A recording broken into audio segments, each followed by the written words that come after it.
Oi, amiga. Resolvi gravar para você nosso primeiro encontro, para que você marcasse as coisas que te chamou a atenção, que a gente trocasse uma ideia depois, talvez seja mais fácil por áudio. É isso que eu senti que Deus quer falar com a gente nesse primeiro encontro, tá bom? Aí você escuta na hora que você puder, do jeitinho que você puder, e aí durante a semana a gente vai trocando uma ideia para ir alinhando as coisas, tá bem? Então, vamos começar com uma oração só para Deus abrir o nosso coração, tá bom? Deus, em nome de Jesus, te pedimos que o Senhor venha abrir os nossos corações mesmo para receber a palavra de Deus, a semente do teu evangelho, para que seja revelado aos nossos corações tudo aquilo que o Senhor tem para nós. Pai, que assim como um bebê, a nossa vida espiritual venha crescendo dia após dia. Te agradecemos porque o Senhor é maravilhoso, pelo teu sacrifício na cruz, e porque hoje reconhecemos que somos suas filhas amadas e escolhidas. Em nome de Jesus. Amém. É sobre isso que a gente vai falar um pouco hoje. Sobre ser filha de Deus. Isso tem um tema bem legal que chama Qual é a minha identidade? Você vê que, por exemplo, quando você vai numa aula, né, de faculdade, uma das disciplinas mais comum a todos os cursos é filosofia, é para a gente descobrir quem a gente é e o que a gente está fazendo aqui. E é exatamente à luz da Bíblia que eu quero responder essas duas perguntas. Primeiro tem a ver com identidade e segundo tem a ver com propósito, tá? Então vamos lá. Para a gente se familiarizar com a Bíblia, é importante você pegar a sua Bíblia e você ir marcando os versículos que a gente for falando hoje. Então vai lá, pega a sua Bíblia, senta, pega uma canetinha para deixar sempre perto, para você ir grifando. Porque aí a Bíblia vai passar a ser um manual para você, né? Um livro que você começa a ter domínio, um livro que você começa a se relacionar com ele, tá? Tô pensando de nosso próximo encontro, a gente falar mais sobre a Bíblia. Mas, assim, o que é importante você saber hoje? A Bíblia, ela é a palavra de Deus. Ou seja, tudo aquilo que Deus queria deixar registrado tá aqui. Então, por que é esquisito que a gente vê que ela tem mais de 2000 anos, né? 2000 anos que Jesus veio, mas ela é anterior a isso. E ela faz sentido até hoje. Por que hoje eu leio e ainda faz sentido? Porque a Bíblia é a coletânea de 66 livros, escrito por 40 homens diferentes, em lugares diferentes, em anos diferentes, porém todos eles foram inspirados pelo Espírito Santo. Então, ela tem relação uma com a outra, um livro com o outro, tá bom? Mas no próximo encontro a gente vai falar mais sobre a Bíblia. Hoje a gente vai falar sobre identidade e propósito. Então, eu queria que você abrisse no livro de Eclesiastes 3. Então, vai lá, geralmente a sua Bíblia tem um índicezinho, acha lá onde está escrito o livro de Eclesiastes 3. A gente vai estudar no versículo 11, tá? Eclesiastes foi um livro escrito por Salomão. Quem foi Salomão? Você conhece aquele rei Davi? Já ouviu falar dele? Então, Salomão foi um filho dele, o que assumiu depois do reinado de Davi. E ele escreveu mais ou menos 3 livros. Ele escreveu Provérbios, que é um livro de instrução, Cantares, que ele faz, é um livro poético, né? Quase um romance. E ele escreveu Eclesiastes no final da vida dele, tá bom? E aí, no versículo 3, então, por exemplo, capítulo 3, aqui é sempre o capítulo, o número maior, e o versículo são essas frases que tem um númerozinho menor, tá? 3:11. Na minha Bíblia tem diferentes versões. A minha Bíblia, aqui no início dela, mostra que ela é NVT. A sua pode ser uma tradução um pouco diferente, mas no final elas falam a mesma coisa, tá? Então, 3:11. No entanto, Deus fez tudo apropriado para seu tempo, para devido tempo. Ele colocou um senso de eternidade no coração do homem, mas mesmo assim, ninguém é capaz de entender toda a obra de Deus do começo ao fim. O que o rei Salomão, ele foi o rei conhecido como o rei mais sábio de todos. o que ele fez? Ele reconheceu no coração dele que Deus colocou o anseio pela eternidade. O que seria isso, o anseio pela eternidade?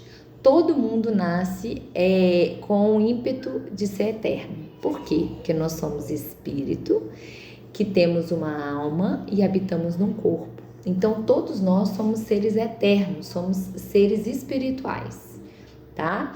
Por isso que às vezes a gente escuta Deus falando, uma passagem bíblica que fala assim, que a gente é imagem e semelhança de Deus. Não quer dizer que Deus é homem assim, né? Mas a gente é a mesma essência, a mesma natureza, nós somos seres espirituais. Então aqui ele fala assim, que todo homem nasceu com um senso da eternidade dentro do coração dele, né? E quem que é eterno? É Deus. Então é em cima mais ou menos disso que a gente vai falar. Todo homem nasce com um vazio dentro dele que é só preenchido em Deus. Tem uma analogia que eu acho bem legal, que ela é assim. Deus criou o pássaro, quando o pássaro encontrou com o ar, ele foi completo. Deus fez o peixe, quando o peixe foi para a água, ele ficou completo. Deus criou o homem, quando o homem encontra Deus, ele fica completo. Então, é importante a gente saber que esse senso de eternidade que existe no coração do homem só é completado em Deus. Por isso que a Bíblia toda fala para a gente não colocar ídolos nesse lugar. Por quê? Porque quando a gente dá o trono do nosso coração para outra coisa, seja filho, seja marido, seja profissão, seja um sonho, que a gente coloca outra coisa no lugar de Deus, aquilo não é eterno. Aquilo não preenche a nossa essência como Deus preenche. E aí eu quero ir agora depois para quando Jesus é batizado, tá? Eu vou no livro de Lucas 3, versículo 21 e 22. Então a Bíblia, você vai ver que ela é dividida em 2 tempos. Ela tem o Antigo Testamento, que é tudo que aconteceu antes da vinda de Jesus, e ela tem o Novo Testamento, que é tudo que aconteceu a partir da vinda de Jesus, tá? Então você vai ver que ela é dividida, ela é bem marcadinha, ó. Por exemplo, aqui, ó, tudo que aconteceu antes disso é Velho Testamento, Antigo Testamento. Tudo que aconteceu aqui é o Novo Testamento, tá bom? Então, Lucas está no Novo Testamento. É um dos 4 livros que a gente chama de Evangelho. São os livros que contam a história de Jesus aqui na Terra. Seria Mateus, Marcos, Lucas, que é o que a gente vai ler, e João, tá? Então, a gente vai ler Lucas 3, 21 e 22. O batismo de Jesus, eu vou ler aqui. Certo dia, quando as multidões estavam sendo batizadas, Jesus também foi batizado. Enquanto ele orava, o céu se abriu e o Espírito Santo desceu sobre ele em forma corpórea como uma pomba. E uma voz do céu disse: "Você é meu filho amado, que me dá grande alegria." Então, olha que legal. Quando Jesus ele é reconhecido perante as pessoas naquela hora do batismo, os céus se abrem, a pomba, né, o Espírito Santo, que é Deus, né, o poder de Deus, ele desce e aí Deus reafirma, uma voz veio do céu, Deus reafirma perante todos ali presentes que foram testemunhas daquele fato: "Você é meu filho amado, que me dá grande alegria." Então, se você tiver uma canetinha, grifa essa parte, grifa aquela do anseio da eternidade lá de Eclesiastes. "Você é meu filho amado, que me dá grande alegria." Tem outras versões que falam "em quem me comprazo." Você é meu filho amado. Então, isso que nós precisamos de entender. Essa é a nossa identidade. Quando Jesus ele faz aquilo ali, ele está respondendo: quem sou eu? Nós somos criaturas de Deus, criação de Deus. Então, todas as pessoas são criação de Deus. Mas a partir do momento que a gente para tudo e reconhece o sacrifício de Jesus na cruz, que ele morreu para pagar pelos nossos pecados, que a gente recebe ele como Senhor e Salvador da nossa vida, a gente não é mais criação de Deus, a gente vira filho de Deus. Nesse momento, a nossa identidade ela é marcada. Olha o que ele fala de novo: "Você é meu filho amado, que me dá grande alegria, em quem me comprazo, em quem tenho prazer." Então é como se Deus parasse hoje pra gente falasse assim: você é minha filha amada em quem tenho grande alegria. Essa é a nossa identidade. Então, se eu perguntar pra você, quem é você? Você vai falar assim: eu sou mãe, sou esposa, sou advogada. Não, você não é. Você é filha de Deus. Essa é a sua identidade. Essa é a principal razão pro seu coração ser preenchido. Você reconhece que você é eterna. Você reconhece aquele preenchimento que tem no seu coração. E a partir desse momento, você se reconecta a Deus. Então, mas como que eu vou me reconectar se eu nem sabia disso?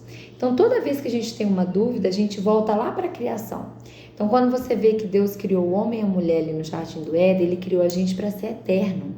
Mas quando Eva dá o fruto proibido, ele rompe essa eternidade e ele tem a morte espiritual. O que seria a morte espiritual?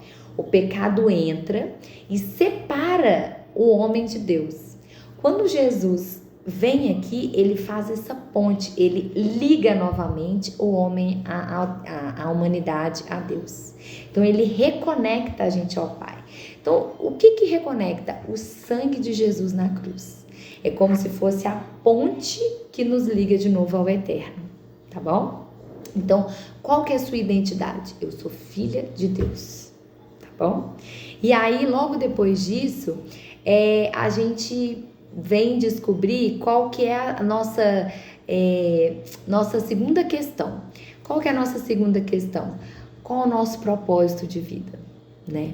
E a gente responde, o que eu tô fazendo aqui? Para que eu nasci? A gente nasceu para reconectar outros ao Pai.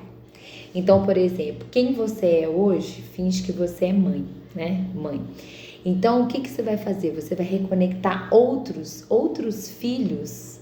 Os olhos vão ser abertos para eles se juntarem de novo ao Pai. As suas amizades, a sua profissão, aonde você nasceu, tudo isso tem como primazia reconectar outras pessoas ao Pai. Então, por isso é importante a gente estar reconectado, a gente entender quem a gente é, para depois a gente cumprir a grande missão que é de reconectar outros ao Pai. Então, por exemplo, meu propósito de vida aqui é ser uma nutricionista, é ser uma advogada. Ok, se você está usando essa ferramenta que é a sua profissão para reconectar outros ao Pai, isso vai te dar uma alegria. Por quê? Porque você está fazendo a essência, você está cumprindo a essência, a vontade de Deus, aquilo pela qual você foi criada, tá? E aí, olha que legal, uma coisa. Abre no livro, 2 páginas para trás, livro de Lucas 4, tá? Aqui é um texto bem conhecido que chama a tentação de Jesus. Quando Jesus ele é reafirmado, né, que ele é batizado ali perante as pessoas e é reconhecido que ele é o Filho amado de Deus, o próprio Espírito Santo leva ele para o deserto, né? E tem muita gente que vê esse tempo de deserto como um tempo ruim, mas é muitas vezes um tempo de preparação, onde é um tempo que Deus vai te preparar, vai te capacitar para levar outros a Ele. E foi o que aconteceu com Jesus. Então, lê lá Lucas 4 comigo. Jesus, cheio do Espírito Santo, voltou do Rio Jordão, que foi onde ele foi batizado, e foi conduzido pelo Espírito Santo no deserto. Ou seja, não foi o diabo que levou Jesus para o deserto, foi o Espírito Santo. Onde foi tentado pelo diabo durante 40 dias. Não comeu nada durante todo esse tempo e teve fome. O que aconteceu? Jesus, quando ele veio, ele era 100% homem, 100% Deus. Ele se esvaziou de toda a divindade, que ele, desde o início da criação, é ele, a Trindade. Ele, Deus Pai e o Espírito Santo. Então, quando ele veio aqui, ele veio para resgatar a humanidade, para reconectar a humanidade a Deus. Então, o que ele fez aqui? E ele veio 100% Deus, mas ele só podia fazer as coisas 100% homem. Ele aqui, ele viveu dentro dessa estrutura. Então, tudo que ele cumpriu aqui foi pelo poder do Espírito Santo, tá? E aí, diz aqui, e ele teve fome. Por quê? Porque ele era homem como eu e você, ele era de carne e osso. E aí, olha só, depois no versículo 3. Então, o diabo lhe disse: se você é filho de Deus, ordeno que essa pedra se transforme em pão. Ordene. O que ele quer dizer? Se você é filho de Deus, o diabo quer plantar aquela sementinha de acordo com a sua identidade. Então é isso que ele faz o tempo inteiro na nossa cabeça. Se você fizer isso, você é filho de Deus. Mas Deus não está interessado no que a gente faz. Ele está interessado que a gente saiba e tenha a convicção de quem nós somos. Então o diabo, ele sabe que se ele agir na sua identidade, ele te enfraquece. Mas que a partir do momento que você entende que você é filha do rei, você já tem autoridade. Aí olha só, aí ele tenta Jesus em 3 formas. Olha lá no 9 de novo. Então o diabo levou a Jerusalém até o ponto mais alto do templo e lhe disse: se você é filho de Deus, mais uma vez. E aí você vê que ele tenta Jesus 3 vezes e todas as vezes Jesus responde: está escrito nas Escrituras. Ou seja, quando a gente se empodera das palavras de Deus, quando a gente conhece a Bíblia, aquilo é vivo dentro da gente. Quando o diabo ou outra pessoa vier falar alguma coisa que a gente não é, a gente vai saber: essa não é a voz de Deus, não. Então isso daqui eu rejeito. E eu respondo como? Com a palavra de Deus. Por isso é tão importante a gente estudar e se apropriar dessa palavra, tá bom? Agora, para a gente terminar, eu quero ler Mateus 22, do 34 ao 40. Então, volta. Mateus está antes de Lucas. É um dos 4 evangelhos. É um dos livros que conta a história de Jesus. Achei aqui. Mateus 22, 34 a 40. Mentira, vamos 37 ao 40. Então, Jesus, ele foi ali interrogado pelos fariseus, pelas pessoas que queriam o tempo inteiro pegar ele em alguma brecha. E as pessoas falaram assim, vamos pegar ele nesse, olha só. Mestre, no 36, qual é o mandamento mais importante da lei de Moisés? Eles ainda estavam presos lá atrás, no Antigo Testamento. E aí Jesus responde, porque Jesus tem sempre unidade com o que aconteceu. Jesus respondeu: ame o Senhor, o seu Deus, de todo o seu coração, de toda a sua alma e de toda a sua mente. Esse é o primeiro e maior mandamento. O segundo é igualmente importante. Ame o seu próximo como a si mesmo. Toda a lei, todas as exigências dos profetas se baseiam nesses 2 mandamentos. Então, se hoje a gente, por exemplo, igual nesses países aí que os cristãos são perseguidos, se a gente não tivesse acesso à Bíblia, se a gente tivesse que rasgar, o que é mais importante de tudo que está escrito aqui? Esses 2 mandamentos. Eu vou pegar 2 negócios para ilustrar aqui. Ame a Deus sobre todas as coisas, ou seja, é o nosso relacionamento com o Pai, tá? E ao próximo como a ti mesmo. Sou eu com meu irmão. Que símbolo é esse? É a cruz, que tem a ver com a nossa identidade, quem nós somos em Deus, e tem a ver com o nosso propósito, quem nós somos com o nosso irmão. Então, a partir do momento que a gente entende quem nós somos e o que a gente está fazendo aqui, a gente se empodera, a gente quer conhecer mais e mais a palavra de Deus, para a gente entender que nós já somos completos, que nós já temos tudo aquilo que a gente precisa, que a gente não se relaciona com os outros porque a gente quer algo em troca, mas porque a gente quer transbordar aquele amor que já tem no nosso coração, tá bom? Então, eu vou deixar um dever de casa que eu vou ler uma vez e eu quero que durante essa semana você medite em cima desse salmo.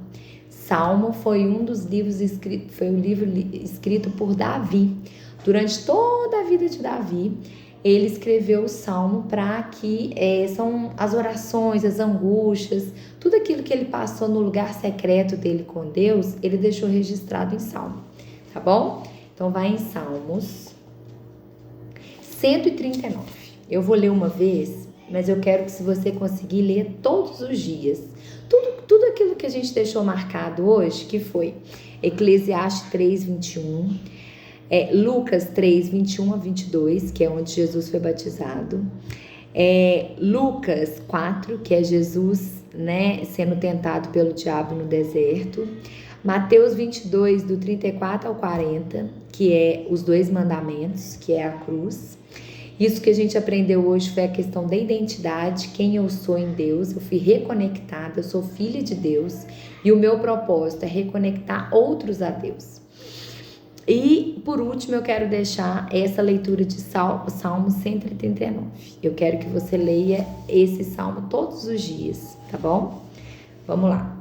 Minha versão pode ser um pouco separada que a sua, diferente, mas pega aí. Ó Senhor, Tu examinas meu coração e conheces tudo a meu respeito. Sabe quando me sento e quando me levanto. Mesmo de longe conhece meus pensamentos. Tu me vês quando viajo e quando descanso. Sabe tudo que eu faço. Antes mesmo de eu falar, Senhor, sabe o que eu vou dizer. Vais diante de mim e me segues. Põe sobre mim a Tua mão. Esse conhecimento é maravilhoso demais para mim, é grande demais para compreender. Ou seja, como que Deus pode estar o tempo inteiro do meu lado? Como que Ele pode saber tudo sobre mim? 7. É impossível escapar do Teu Espírito, não há como fugir da Tua presença. Se suba ao céu, lá estás. Se desça ao mundo dos mortos, lá estás também. Se eu tomar as asas do amanhecer, se habitar do outro lado do oceano, mesmo ali Tua mão me guiará e Tua força me sustentará. Eu poderia pedir à escuridão que me escondesse e a luz ao meu redor que se tornasse noite, mas nem mesmo na escuridão posso me esconder de Ti. Para Ti a noite é tão clara como o dia, escuridão e luz são a mesma coisa, porque Ele é a própria luz. 13. Tu me formaste no meu interior e me teceste no ventre da minha mãe. Gente, olha que lindo. Deus, Ele conhece a gente quando a gente estava na barriga da nossa mãe, tecendo, na escuridão do útero. 14. Eu te agradeço por teres feito de modo tão extraordinário. Tuas obras são maravilhosas, disso eu sei muito bem. Tu me observas quando estava sendo formado em segredo, enquanto eu era tecido na escuridão. Tu me viste quando eu ainda estava no ventre. Cada dia da minha vida está registrado em teu livro. Cada momento foi estabelecido quando ainda nenhum deles existia. Como são preciosos teus pensamentos a meu respeito, ó Deus, é impossível enumerá-los. Não sou capaz de contá-los, são mais numerosos que os grãos de areia. E quando acordo, tu ainda estás comigo. Olha que lindo, gente. Deus, Ele conhece a gente tanto, os pensamentos dele são tão lindos, tão preciosos a nosso respeito. 19. Ó Deus, quem dera destruísse os perversos, afastasse de mim assassinos. Eles blasfemam contra ti, teus inimigos usam teu nome em vão. Acaso, Senhor, não devo odiar o que te odeiam? Não devo desprezar os que se opõem a ti?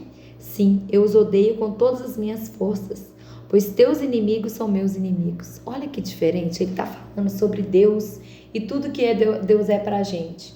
Mas nesse momento ele para aqui e fala, Deus, eu não tenho que odiar quem te odeia. Por quê? Porque quando a gente entende quem a gente é, quando a gente entende quem nós somos, a gente quer fazer o quê? Agradar o coração do Pai, alegrar o coração do Pai. E nesse lugar que a gente é um com o Pai, que a gente tem unidade, como Jesus tinha com Deus, a gente começa a não se preocupar com as nossas coisas, mas aquilo que está no coração de Deus é gerado no nosso coração. Então aquilo que entristece Ele começa a entristecer a gente. Por último, 23. Examine, ó Deus, e conhece meu coração. Prova-me e vê meus pensamentos. Mostra-me se há em mim algo que te ofende e conduz-me pelo caminho eterno. O que ele quer dizer?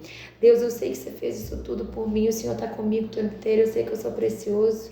Deus, eu quero fazer aquilo que o Senhor quer, eu quero ter a mesma mente e o coração seu, eu quero odiar aquilo que o Senhor odeia, eu quero amar aquilo, depois eu volto para mim de novo. Deus, se mesmo assim dentro de mim tem alguma coisa que não te agrada, corrige, eu quero ser um com o Senhor. Eu sei que eu falei muita coisa hoje, eu sei que é bom que você pode digerir, pode escutar pouco a pouco. Eu resolvi fazer isso para que a gente não perca o encontro, para que você continue crescendo, mas eu acho que esse é o start, é o ponto inicial. É onde a gente vai entender quem nós somos, filho de Deus, e o que nós estamos fazendo aqui. E a gente entende o nosso papel no meio disso tudo. E por que nós fomos criados? Nós fomos criados para ser um com o Pai.